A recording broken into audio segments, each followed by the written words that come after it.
Hello and welcome to College Football Updates, Week 13, 2024. And next week is it, guys, and that's it for the season. And uh, we shall see what happens. Next week I'm going to try to get the video out to you on Wednesday because we do have Thanksgiving on Thursday, and Friday games are going to be happening. I think somebody was saying that there's a college game on Thursday. I don't see that happening, but hey, I can't keep track anymore. And then definitely on Saturday, all the rival games. The Civil War Bowl with Oregon and Oregon State. Uh, Used to be the Battle of the Boot with LSU and Arkansas, but that doesn't happen anymore. And the Iron Bowl with Auburn and Alabama still going on, so that'll be really good. So all sorts of good rivals next week. So really going to dive deep into that next Wednesday, but let's go over this week and let's make it a quick one. So last week we went 1-3. If it wasn't for the money line parlay, it would have just been a complete disaster. Super horrible week last week. Hopefully that is the last losing week for the season. So right now we are 32-21. Not really that bad, but also really not that good. If we can win the next this week and next week, go undefeated, win 8 games in a row, that would really boost up that margin. Would be at 40-21. I really like those numbers. That would be ideal. That would be a great end of the season. Remember, we just need one more winning week to win November, and then we swept all 3 months again and narrowly in October. So let's go over week 12 notes. No sevens goes down in flames. Yep, just talked about that. No ties so far this year. So we had no ties. Normally we have a one tie or two ties. I think in 2019 we had 3 ties. So no ties at all. I know in 2020 that was crazy, and I really don't count COVID year as far as betting because nothing made sense that year. But anyway, BYU goes down in Kansas. I don't know if you saw that, but man, that was a crazy game, and BYU almost pulled out the upset. That was super late at night, even later if you're on the East Coast. And man, BYU got punished for losing to Kansas. I mean, they went from what, the number 6 team to what is it, 16 now? I think they're ranked at. I mean, they just got destroyed. But they still have everything in front of them. They can still play great, and I think they're going to play Boise State or something like that. I can't keep track of all the realignments of the conference, but BYU has everything in front of them. Nothing to be ashamed about. Just keep playing your brand of football and don't lose anymore. Okay, so we're just going to go with that.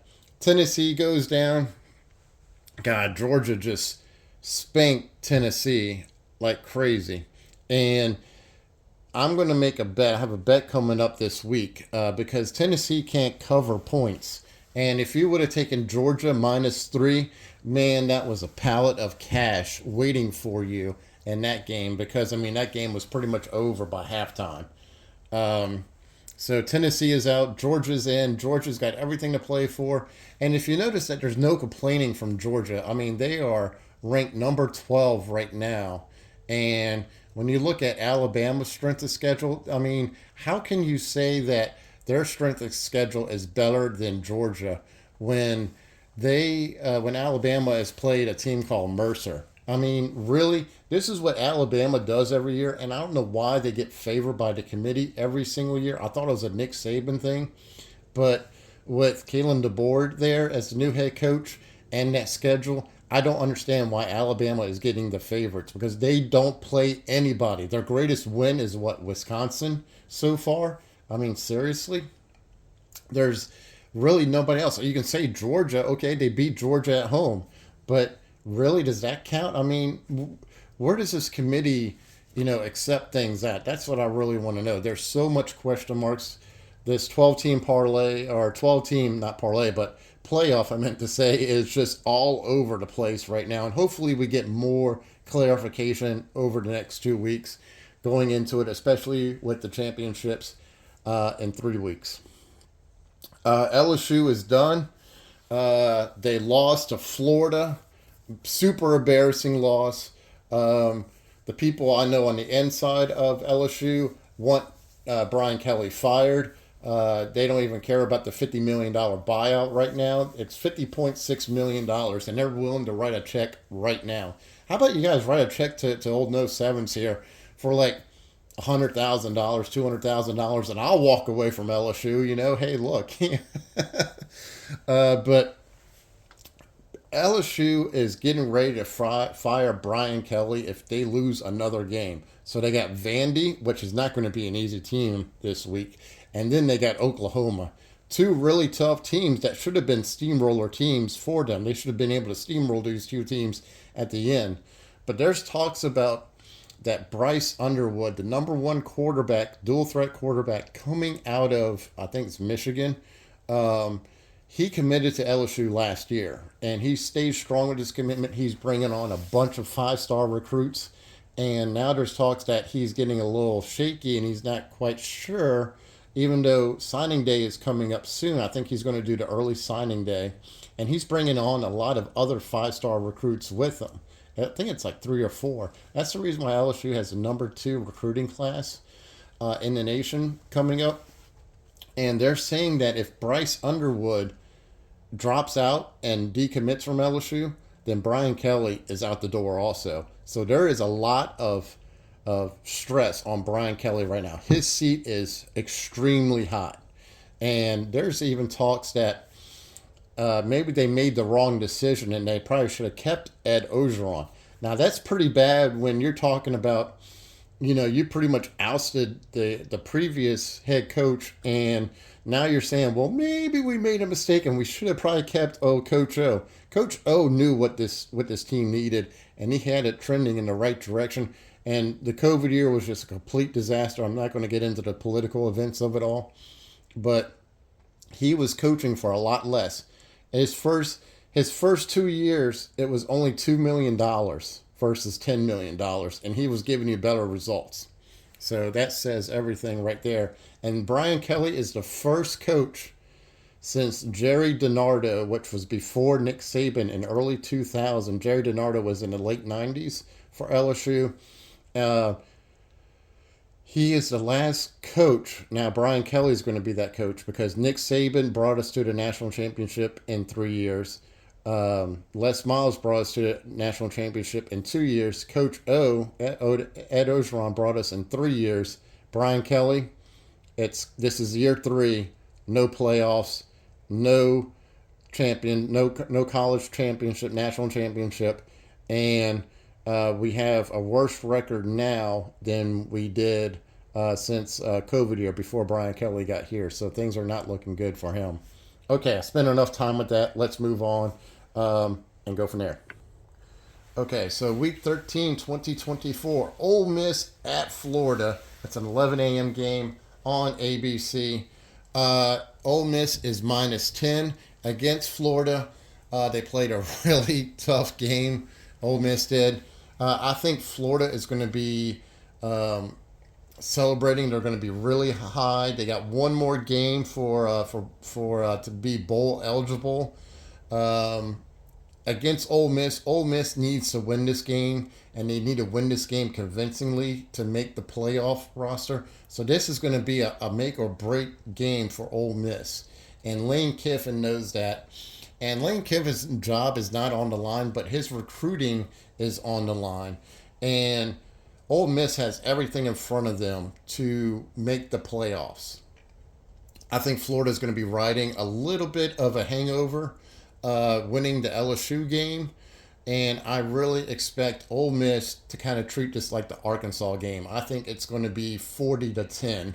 And Ole Miss is just going to come out rolling, guns blazing, playing great. If you remember, LSU should have won that Florida game because it was their offense that did not play well. Well, Ole Miss, their offense is playing extremely well. Their defense is playing extremely well. And they know if they win the next 2 games convincingly, they should go to the playoffs. Now, next week they're playing what's called the Egg Bowl for them, and they're going to play Mississippi State. That's a given. This is the game that matters. This is the game that's in front of them. I really like Ole Miss. -10. So let's lock it in. Okay, like I was saying, Ole Miss -10. I had Tennessee on the board. So Tennessee is playing at noon. I think it's ESPN that they're playing at. This is UTEP at Tennessee, and you're like, who in the world is UTEP? Well, they're out of El Paso, University of Texas, out of El Paso. Uh, they're hot and cold. They're all over the place. This is a down year for them. Tennessee's -41.5. I mentioned to you that Tennessee doesn't cover. They haven't covered in the past 5 or 6 weeks. So I really, I'm not going to spend a lot of time in this game because there's other teams I want to get on. But I'm going to keep riding that hot hand. I think UTEP is going to score 7 or maybe 14 points in garbage time. And that's going to bump it up a little bit into the 50s.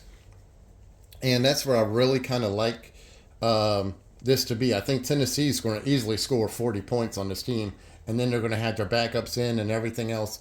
I just don't see Tennessee covering a 41.5 point spread. They haven't done it all season long. They don't cover points at all season long. So I'm going to take the wild card, and I'm going to take UTEP -41.5 on this crazy game. Okay, there it is. It's in writing. It's on video. So that way I can look back and go, what was I thinking? All right. So next up is Kentucky at Texas.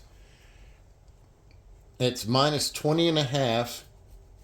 And Kentucky's going to Texas, first time ever game. It's 2:30 p.m. on ABC.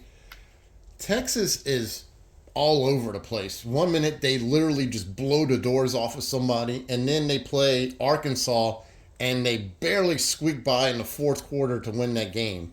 That score was a lot closer than what it looks like at the final. They had a chance, even Arkansas, to even take the lead and beat Texas. Man, that would have been something. But Kentucky's defense is really good. I understand they're destroyed, they're beaten up, and everything else. But if you would have looked at that Kentucky Tennessee game, look at that. That's where you're at right now. I think Quinn Ewers is playing great football for Texas. A lot of people are saying Arch Manning should be the quarterback. I'm not going to get into all that today. I just think that if you're going to give Kentucky +20.5 points, or even buy up that point, which I would do, I would take Kentucky +21 in this game. I think after watching last week's game against Arkansas, and that's how I kind of rank Kentucky at right now, on the same level of Arkansas. So Texas won by 11 points. I think it was 12 points.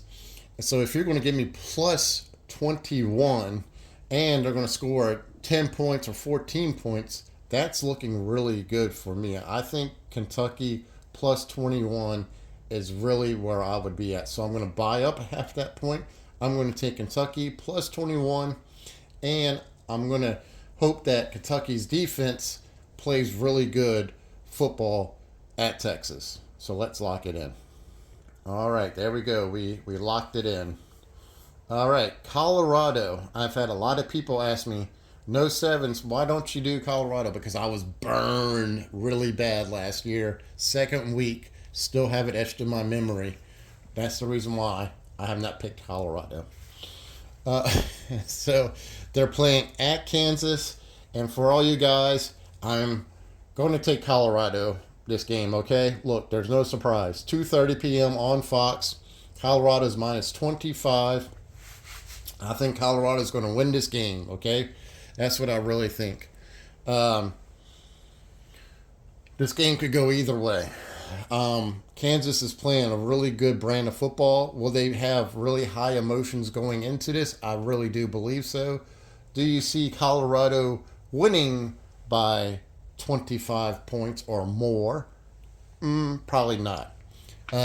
Kansas is, they have a lot to play for. They won 3 games. I know they're not bowl eligible. This is going to be one of the closest things besides the BYU game where they can actually win another great game and play spoiler. And I think that's what really Kansas likes to do. I think Colorado is going to win the game, but I think Kansas is going to play spoiler, and Colorado is not going to be able to cover all those points. Shador Sanders looks like he's probably going to be the Heisman for Colorado. I really hope he does. I mean, it's hard to see two-way players in college anymore. It's a thing of the past, so I'm really happy to see him still being a two-way player. Um, but I think Kansas is going to score points in this game. So I'm going to take Kansas plus 25, but Colorado to win the game. How about that? Is that a good marker there? Can I'm trying to find common ground for all my fans who are saying you're not picking Colorado. I'm picking Colorado to win, but I'm taking Kansas plus 25, and we're locking it in. There it is. It's on film. It's on the film. All right, Texas A&M minus 25 at Auburn, 6:30 ESPN. Why in the world did I pick this game? What was I drinking? This is what happens when you start drinking at a bar and you start making your college picks. What? Oh, it's minus 2.5. Oh. Okay, now I know why. I didn't see the dot there for a second. I thought it said minus 25. This game is at 6:30 p.m. on ESPN. Texas A&M has to keep winning also for their chances of keeping their college playoffs alive.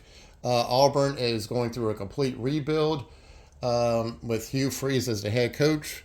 They're trending in the right direction as far as recruiting goes, but he's got a long way to go because the team is just decimated, kind of like how LSU was after COVID year. And just the rebuilding process is going to take time. But if you're going to give me Texas A&M minus 2.5 points, this is pretty much a pick'em game on who you think is going to win this game. Well, if you're asking me who's going to win this game, we don't need to spend much time with this because we already know it's going to be Texas A&M at minus 2.5. I would take that all day long. So let's lock it in, and no need to break it down. All right, there it is. Texas A&M minus 2.5. All right, let's go over the parlay because we got a little bit of parlays this week. We have for the money line, we have Bama, Boise State, Arkansas, Texas, Miami, and Ohio State. So there we go. Ohio State's a little bit of a risk because I think they're playing Indiana this week. That's where game day is going to be. That's where Big Noon Sunday on Fox is going to be. So if you want to skip it, you can. But Ohio State needs to win that game in a big way. So that's what I am betting my money on. And I thought about putting it on the board as a money line pick, but decided not to. So we already have 5. So once again, Bama, Boise State, Arkansas, Texas, Miami, and Ohio State. And guys, this is the second to last week, and then we get into craps season. So doing these every single week is really difficult for me, but I do it for you guys. Hopefully you guys are having a good season. And no sevens got to go because my phone is ringing and my boss is calling me, so I got to find out what he needs. So I hope you guys have a great week. Enjoy pre-Thanksgiving weekend. And if I don't talk to you before Thanksgiving, which I'm hoping I do, have a great Thanksgiving. And guys, I really appreciate the wonderful season we're having. And next week, I'm going to give you, I'm going to break down the check that we're going to do for the gift giving away for the little kids for Christmas, like I wanted to do. So really pumped up about that. Hoping we can add more money to the pile, and we'll go from there. So no sevens. We'll catch you on the flip side, and I'll see you hopefully next Wednesday.